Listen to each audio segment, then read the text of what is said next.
Yo, welcome to Spectator Sporting. I'm Zach Roach along with my partner, Mr. Adi Wally. We got a big show for y'all today. We talking boxing, and you know we talking boxing. We brought Byron here to school y'all on this thing. Today we doing a different type of show, but before we get into it, make sure you go on YouTube, Spectator Sporting page, like, subscribe, comment, go on TikTok, keep running them numbers up. We appreciate all the love. Even when you tell us we're wrong, we still love it. And also, if you're riding in your car, go ahead and turn on that Spotify and ride to us and listen to us. Listen, we're doing a different type of show today. It's been a lot of crazy stuff in boxing this year, but it's been some great ones. Bud Crawford, Canelo losing, Usyk. Right. You know, we've had some B-ball fault better be the Mexican monster, you know, a lot of good things. But it's been some disappointing fighters, some things that we did not see coming into this year that happened. So we're gonna talk about the most disappointing fighters this year. Adi's got one, Byron's got one, and I got one. We haven't looked at each other's notes. We could be saying the same thing. I don't know. But I'm gonna start with Byron on this. I'm gonna start with Byron on this. Yes. Who is your most disappointing fighter this year? You go over 2025, and it's a weird year because you also had fighters who actually won this year, but they still were disappointing just based on the opposition that they chose to fight. Shout out to Crocs. You had Canelo Alvarez, who been, feasting on tomato cans, and he finally gets an opponent that trips him up and defeats him, unanimous decision. But my most disappointing fighter is a guy that I don't even like talking about it. This guy has been pissing me off since 2023. And what makes me so mad about him is the fact that the talent that he embodies, the God-given ability of what he can do in the ring is so prevalent. You can't not look away. But he doesn't have the work ethic. He doesn't have the desire to advance himself career-wise. And I can only be talking about one person, and that is Gervonta Little Tank Davis. He is by far the most disappointing fighter of 2025. And let me tell you that this story started in 2024 when he fought Frank Martin. You know, when he defeated Frank Martin, he got in the ring and he let the boxing public know, I am the true face of boxing. I have a 6-fight deal with PBC. I'm going after all the smoke at the 135-pound division. I want Lomachenko, and I want Lomachenko. And while most of us kind of translated that to, okay, he wants Lomachenko, and then he's going after Shakur Stevenson, and then he's going after Keyshawn Davis, the fact of the matter is, I think the PBC put so much stock in Lomachenko taking that fight that they really didn't feed Tank any other secondary options that he was going to do if that fight fell through. And we all know how that story ended. Lomachenko chose not to fight Tank Davis, and then we were served up with Lamont Roach, a 130-pound champion who many of us had never heard of, and Tank Davis at the time, my cousin. Roach's cousin. Tank Davis at the time, he's on a 4-fight knockout win streak.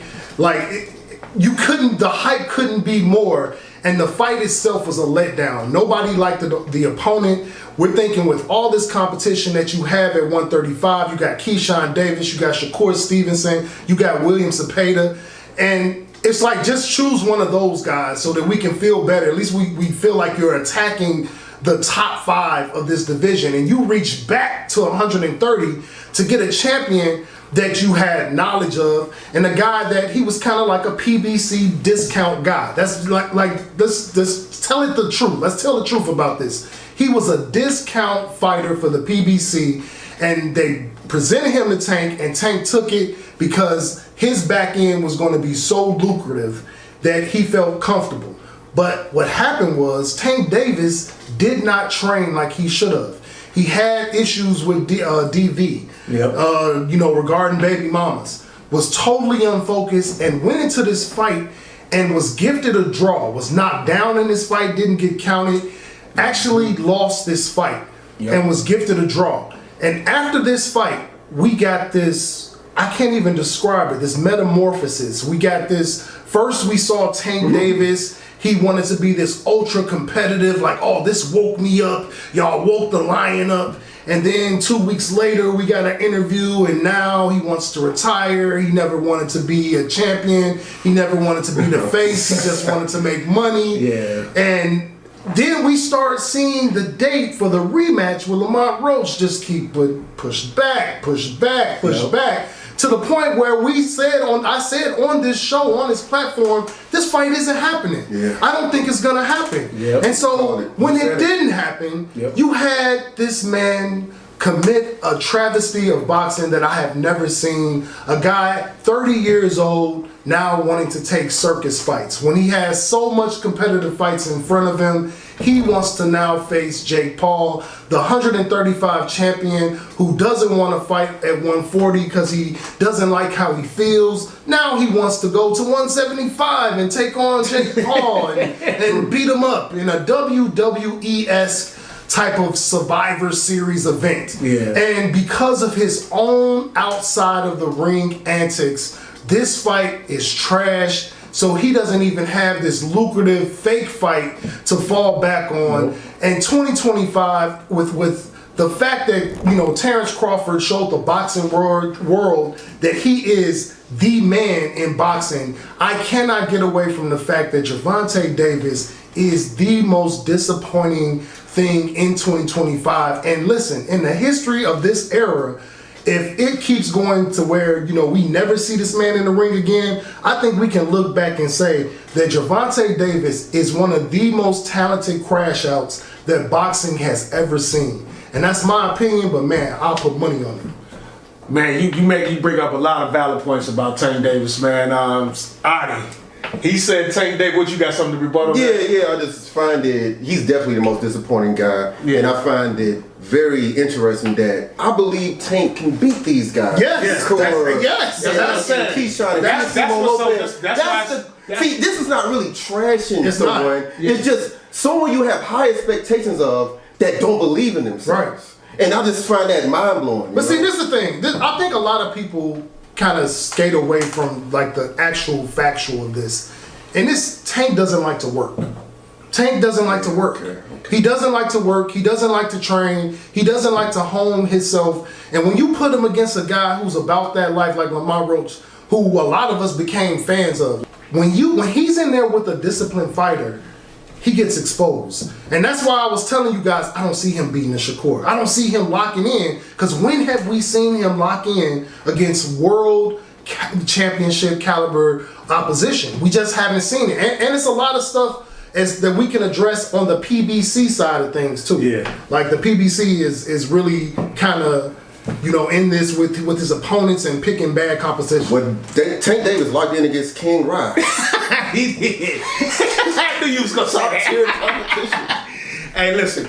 The biggest fail for Tank Davis is, after all that, you didn't even get the fight with Jake Paul. You didn't even get the fight with him. Anthony Joshua has got that fight now. That's what was crazy. Adi, who was your most disappointing fighter this year? All right, I'm glad he didn't pick my guy, because I thought he was going to do it. He did a whole big ass lead up to who he was picking. Like, who the fuck is this?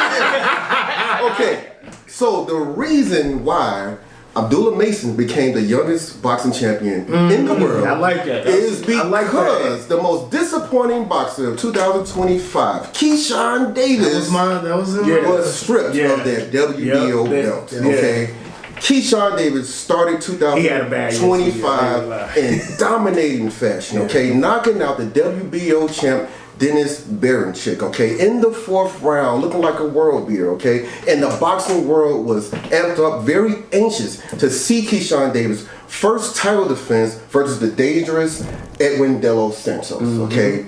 But the fight was canceled in his hometown of Norfolk, Virginia, because he came in overweight, okay? He was 4 pounds overweight for the fight. Top-ranked boxing was highly disappointing. Yep. His hometown fans was highly disappointed, and thousands of them asked for a refund for their tickets that they bought to go see this guy coming home for His homecoming brother fight. lost as well. Yeah. And I'm gonna get to that. It gets worse, and it gets worse. Yes. That was a rough night for them. I thought that was a rough night. That night, Nahir Albright defeated Keyshawn Davis' older brother Calvin Davis. Okay. Then after the fight, Keyshawn Davis and his little brother stormed into Albright's locker room with a big confrontation, talking a lot of shit. So now Nahir Albright says that Keyshawn Davis and the DB3 brothers, his little brother, grabbed him and headbutted him and all of this and attacked him. Keyshawn Davis says they did not attack him. Okay, but look, we see the camera, we see the tape, we see you guys in the hallway, we see the police breaking up the fight, the security, escorting people, and all this is world star hip hop. This is embarrassing. So, but the thing is, Keyshawn Davis did admit to going into his locker room. Yeah. Look, why are you going in that man's locker room? You wasn't even fighting him. Yeah. You going in his locker room, starting shit, in a confrontation, and you in the hallway, and people holding your back, and you act like you finna fight. Come on, man. And so, it was very, very embarrassing. I had very high hopes for this guy coming into 2025, okay? Then at age 26 years old, with only 13 professional fights, he started talking about retirement. Yes. And so, it's time for he's coming back. He's coming back. It's time for Keyshawn Davis to finally get back in that ring and turn on that Cypress Hill song, I Ain't Going Out Like That. Yeah. Blast that song in the gym, okay? Keyshawn Davis is now moved up to the 140-pound division. He is the #1 contender to Teofimo Lopez WBO belt, which he may or may not lose to Shakur Stevenson. Oh, he'll lose it. But I want to see Keyshawn Davis to bounce back in a good way. He was definitely disappointing. Both of y'all brought up some good ones. I'm gonna go ahead and bring up the other guy. Y'all might have had this guy. So Ryan Garcia. It looked great for Ryan. What you call him? Lion Garcia. It looked great after beating Haney. He put the fops on Devin Haney. He didn't. But then it was found out he had ostrich. Ostrich, whatever. It was illegal. A banned substance. Yes. So then that ban was vacated, and then. Okay, so now it's like they went on this whole thing that didn't have nothing to do with it. I've heard you many times on this show talking about he just whooped him. You know what I'm saying? It didn't have nothing to do with it. But then he loses to Roland Romero. Yeah. And that was Rolando, sorry. And that was just like, it just looks worse. Now it looked like the only reason you beat Haney is because you had the banned substance. I'm not saying that's what it was. I'm saying. But that's what it looked like. And I'm talking about Garcia has one of the strongest fan bases. He was like, social media. He had it cracking on there. He was smoking on the Haney pack, all that. And then for all that to come about, and then to go and lose his next fight when he didn't take the banned substance, it's not a good look. So Ryan, a.k.a. Lion Garcia, I think had a terrible year last year, and we're gonna see if he's going to be able to bounce back. Mario Barrios. He won't. He gonna fight Mario Barrios in February. Get that belt. Get that WBC belt. Redemption in 2026. Let's get to the next part. All right, Adi, what's another fighter? Okay, now before Moses Atalma, there was another young heavyweight that was supposed to be the future of the heavyweight division. Daniel Dubois. I like that. That was a good one. Yeah. Dynamite Daniel Dubois entered 2025 looking like the juggernaut, coming off knockout victories over Philip Hergovic and Big Baby Miller, and the big upset in the 5th round, knocking out Anthony Joshua. Okay, in February, we was all amped up for this big Daniel Dubois versus Joseph Parker collision course. Yep. But a couple of days, 2 days before the fight, all of a sudden, Daniel Dubois, he's too sick to fight. Yep. And he can't fight. He's allegedly. When you're sick, you're sick. He can't get in the ring and fight Joseph Parker. Okay, he's too sick. Yeah. All right, fine. Now, Joseph Parker He got in there. He didn't even break a sweat against Martin Bacoli. He was a last-minute replacement. He knocked him out in the second round. Easy work. You know, Martin Bacoli, he only had 2 days to prepare. That was a 2 day. I can't. And shout out to Bacoli for even taking that fight. Yeah. But Dubois should have rescheduled that fight with Joseph Parker. He missed out on the opportunity that Fabio Worley got, okay, to defeat the hottest heavyweight not named Usyk, okay? And so now Fabio Worley, he beat Joseph Parker, okay? And so that experience versus Joseph Parker would have elevated Danny Dubois' boxing prowess to make him a much tougher out in the rematch versus Alexander Usyk. That fight against Usyk, that was one of the worst performances I've seen in 2025. It was bad. It was easy work. How much credit you get that to Usyk though? A lot. Yeah, Usyk is the #1 fighter, right? Here's my thing. Usyk makes good fighters, like fundamentally sound fighters, look bad against Usyk. True, but Usyk is that man. I'm not saying he would have beat Usyk. All I'm saying is if he would have fought Joseph Parker, been a better fight. He would have had a much better experience, and he would have learned a lot more, and maybe he would have got a decision or lasted a lot longer than the 5th round, and because that was easy. I don't think he would have been as easy. Yeah, Usyk didn't even break a sweat. Yeah, that was. I mean, that was disappointing. So. Now, Danny Dubois, he's 28 years old. He has a new trainer, and he's looking to fight for the WBO belt versus Fabio Worley, the guy who beat the guy, Joseph Parker, that he should have fought. Right. So, yeah, Danny Dubois. But Danny Dubois don't duck no smoke either. So he ducked Joseph Parker. I mean, he ducked him for a shot at the champ. It was a bad decision. Right, but again... He ducked him for a more lucrative and a tougher fight. But it was a bad. Okay, I agree. I totally agree with you. And I'm not being money more than quarterback. When we did a preview for the Usyk fight, y'all can be my witness. No, I was trashing him for not fighting. You did. So I'm not. And I agree with you then. And I agree with you now.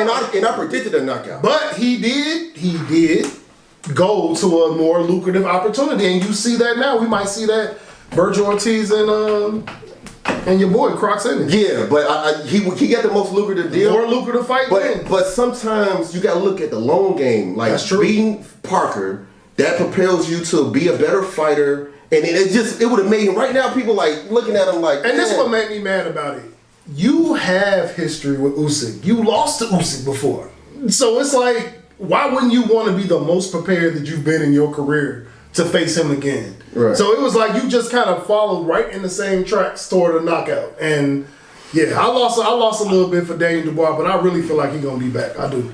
Yeah, that was a good one, but yeah, he fought Usyk. Like Usyk that made a lot of people look bad. I mean, Usyk's been on a tear right now. He's messing up my prediction streak, man. He has been on a tear. He took out my Gypsy King. Who else you talking about? So a lot of y'all might not know I'm a Scorpio, which means I'm very petty. And Adi has a favorite fighter that works my nerve. I don't like, we get into it over text about this guy. So I promised him that this guy was going to make my list, and he is King Lion himself. Ryan Garcia. And let me tell you, nobody, like, Tank Davis' story with him having this lucrative opportunity, that kind of propelled him to the most disappointing. But for me, it was personal. Ryan Garcia, Mr. Osterine, wherefore art thou? My sweet and precious Osterine. This man, 60 times the limit in California, New York, and Nevada, took this dope and fought the Dream Devin Debo Haney. And with his Supermarian brethren power up, he was able to defeat Haney. But just like all lies, you're soon to be found out. He was found out, he was suspended, and the boxing world embraced him? Yes, even on this panel with respected guys that, whose opinions I respect.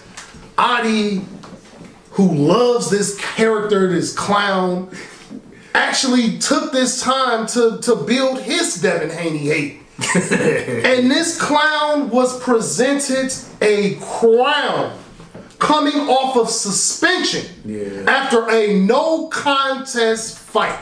He was given a main event in Times Square. Yep. This motherfucker pulled up in a Batmobile. Told you. You understand? To a Rolando Romero, who I will forever remember as the guy who got his ass whooped by Issa Cruz. When it comes to disappointing, it don't get no better than Lion Garcia. Because his mouth, Mr. Racist, Mr. Trump, Mr. The kids are missing in the woods and I have to find them, Mr. Ostarine himself. Smoking a Haney pack. Smoking Haney packs. Was absolutely dominated in a lackluster fight that was the least amount of punches landed in a fight in the CompuBox era. He was historically bad in that fight. He lost a chance to be an interim welterweight champion in that fight. And what was his come up afterwards? What did he do after that in 2025? Absolutely nothing. We didn't see another fight. You know, Mr. Haney, who these guys have spent a career talking shit about, all he did was become a 3-division champion, moving up to 147. And Lion Garcia, we didn't hear anything about him. But once again, the golden boy is getting one more golden egg. But as far as 2025 goes, one of those little feathers in my cap, one of those things that'll always make me smile is the fact that coming off a suspension, Turki Al-Sheikh believed in you. Oscar De La Hoya, Mr. Cocaine Thug himself, believed in you. They main evented you and you laid an egg. You took a L and that shit made me feel good. And so you will always be my second most disappointing fighter of 2025. And I'm going to give you one of these. And I can't wait for the Mario Barrios fight because I think you're going to get your ass whooping that too. Well, you know what? Here we go. Here we go. Here's the thing. Ryan Garcia is a one-trick pony with the left hook. Yeah. Tank Davis saw the left hook. What did he do? Duck, encountered, and knocked him down. Here we go. And when you fought Rolly Romero, when he threw the left hook, Rolly Romero blocked it, countered, and then Ryan Garcia was knocked down. Mm-hmm. So for some reason, when Devin Haney fought Ryan Garcia, now Devin Haney, first of all, I'm mad because I lost $600 on Devin Haney in that fight. Now, it's because you bet on him because you hate him and you should. No, he was supposed to win that. He was the first 6 rounds. He was in control. Spectator Sporting fan, like, come on, this is like coming to the fourth wall with me. Like, Adi hates Devin Haney. Like, I know we up here, we talk about everyone has their favorite fighters. They have their fighters they kind of don't like, and they have that fighter that they don't like. And Adi does not like Devin Haney. He's just like all of you. He agrees with you. And that's why he loves Ryan Garcia. He loves Ryan Garcia because he took a lot of Ostarine to beat that. No. Devin Haney was in control going to the 7th round of that fight. He was winning like 5 of the first 6 rounds. Then he started throwing a jab and leaving his right hand down. He got caught with that left hook. That's why he lost the fight. Okay, so if you taking Ostarine, if I'm blocking your punch, you ain't finna win. Ostarine might give you some more power. It's not going to matter if you can't hit me. According to the New York Commission, it's not going to matter if you can't hit me. The fight was vacated because of what? The anti-doping policy?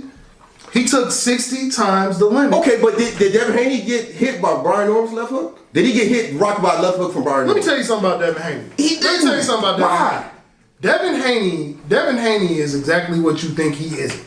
Devin Haney has always fought competitive fights. Devin Haney is a former undisputed champion. Devin Haney, he doesn't duck smoke. Right. Devin Haney fought a cheater. Except for Shakur. He fought a cheater. So this is my thing with you guys and talking about this fight. Do we talk about my man, the guy who cheated against Miguel Cotto? Margarito. Do we talk about Margarito when he won that fight? Yeah, but he cheated. He destroyed it. He cheated. But he has absolutely. But he cheated. Hold on. He cheated. I'm not saying he didn't cheat. A cheater should never be elevated to a state where they are where I've cheated and now I'm better off. This man cheated. This is why. I'm not saying he didn't cheat. Hold on. This is why I'm not saying that's not my point. This is why Lion Garcia And him losing this fight it was poetic justice. It was because he cheated and he was gifted an opportunity for a championship, and that shit blew up in his face. I'm not arguing that. Shout out to Karma. I'm not arguing that. 100%. Amir Khan used Osprey against Kell Brook. Amir Khan lost the fight. Was he over 60? Was he 60 times over the limit? Was he 60 times over the limit? So good that you just like turn to Muhammad Ali and Mike Tyson combined. I guess if you take enough of it. I mean, it did look like that the way he was knocking Haney out in that fight. He looked so good. Haney was messed up in that fight. Was the worst defensive fight he fought. Maybe he was born with it. I'm not saying he didn't cheat. Of course he cheated. It doesn't matter. I'm not arguing it. I'm just saying he still could have beat him, just like Kell Brook beat Amir Khan. Okay. Alright. Listen. He did cheat, but I get you. But yeah, I agree with Garcia. I'm just gonna break up. You already talked about it, but I gotta go to Tank Davis. This just hurts me because like you said, we got fans. Yeah. I was a Tank Davis fan. You know, Tank Davis was must see TV. He is. You know, that's the one guy out of a lot of the guys that I was willing to pay DAZN, whoever for the fight, I would pay to see him just because of the knockout special, the show that he brought, and to see him going after fighting the Ghost and then the whole spectacle, didn't fight Shakur, didn't go to Lamont Roach, and then losing to Lamont Roach even though it was called a draw, and then to not give him a rematch and then go try to fake Jake Paul and did not even do that fight. Like, what the hell? Yeah. No, Tank Davis is the most what the hell? He's number one. Listen, I look forward to this comment section. I wish you Tank sexuals would jump in this comment section because I'm a Tank fan. Tank was my favorite. I don't know how anybody can argue the shit that he pulled. I got a question for you though. It is wild. Do you think if you can bet like $1 million, if you can get this right, would Tank Davis ever fight a competitive fight, a real fight? Not no exhibition, not no Jake Paul shit. I'm talking like a real fighter for a belt again in ever.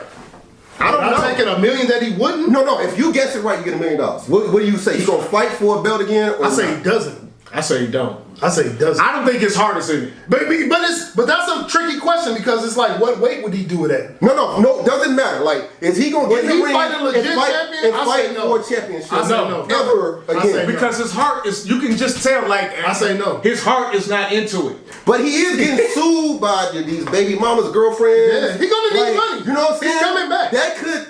So I'm gonna say yes. I think. Maybe he don't manage his money. You're talking about a legit champion though. Yeah, I mean not a secondary. I'm talking fighting for a belt, a primary belt. A primary belt, a real belt. And he, you know what I'm saying? Like I say no, but if he does, he loses.